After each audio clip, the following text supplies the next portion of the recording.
the ricochet effect. Ricochet effect, like ricochet effect. Yeah. We having conversation with no moderation. Love to the communities, the ricochet effect. Having conversation with no moderation. Love to the communities, the ricochet effect. Having conversation with no moderation. Hi, this is Renee Cobb, and I'm Dr. Abini El Amin, and we are with the Ricochet Effect. we are here at WUKY celebrating Women of Distinction for 2024. Next, we have Vera Mabson.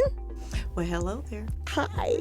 I am so excited that you're here tonight. And Vera is not only a woman of distinction tonight, but she is my friend. And I'm so happy to see my friends shine tonight. This is a very exciting event.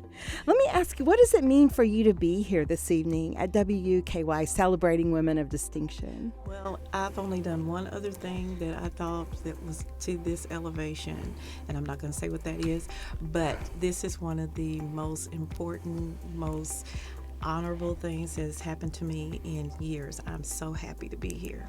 Vera is, first of all, tell us a little bit about how you would describe what you do, because I've called you the multipotentialite, which means you've got multiple talents in a lot of areas of potential. So talk to us about some of those areas. Okay, well, let me tell you what I do.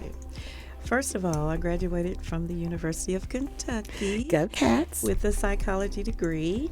So my heart lies in helping children. So from there, and from working for KET for many years as in the GED program, and working for the state under the umbrella office for Child Care Network, I moved on because this is education about children, right? And I moved on into actual K through 12 education, right?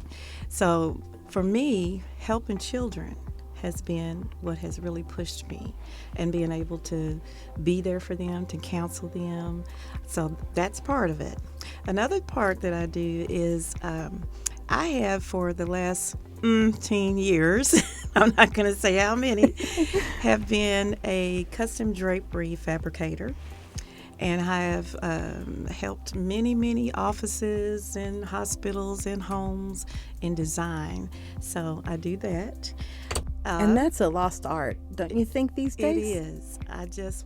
I had a conversation with somebody about that they are like 15 weeks behind because they can't find anybody to do this kind of work. Yeah. So I do that.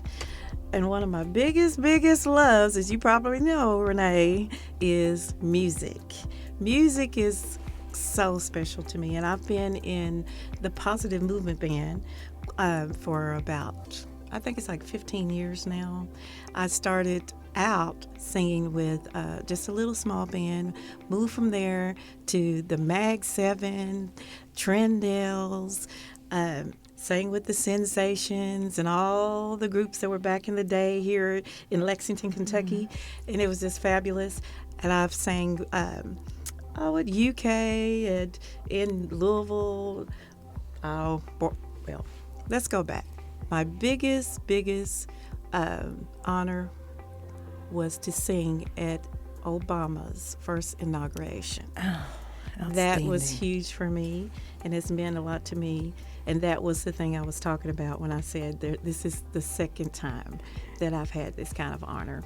So I'm doing a lot of things. And lastly, I am putting together Lexington's first annual African American Music Awards. I'm working with some fabulous people, including you, Miss Renee, and I'm hopeful and prayerful that this will turn out to be one of the biggest things that happened to Lexington as far as the historic background for African American musicians and other people who have contributed to the community. Absolutely. And what do you think? I mean, I know, but what would you say to the audience about the significance of, the name of your band is Positive Movement. I kind of see that's what you're doing right now with this awards program for African Americans and honoring recognition and acknowledgement and just, like you said, celebrating the rich history. over a long course of time here, not Right. just the last year. Right.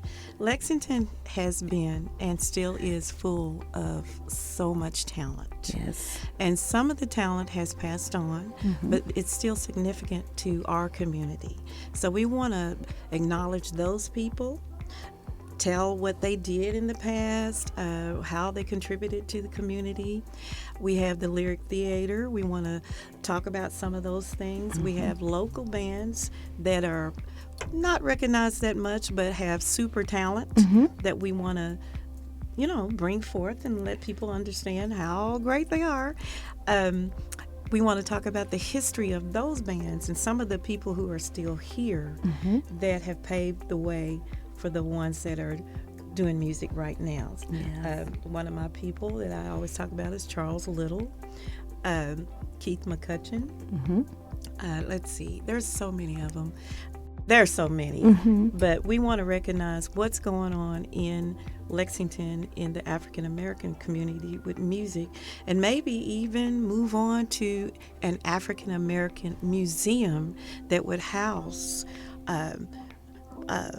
vendors, history about the music here. We could also have events there. So it's a big project, but we're going to work on it.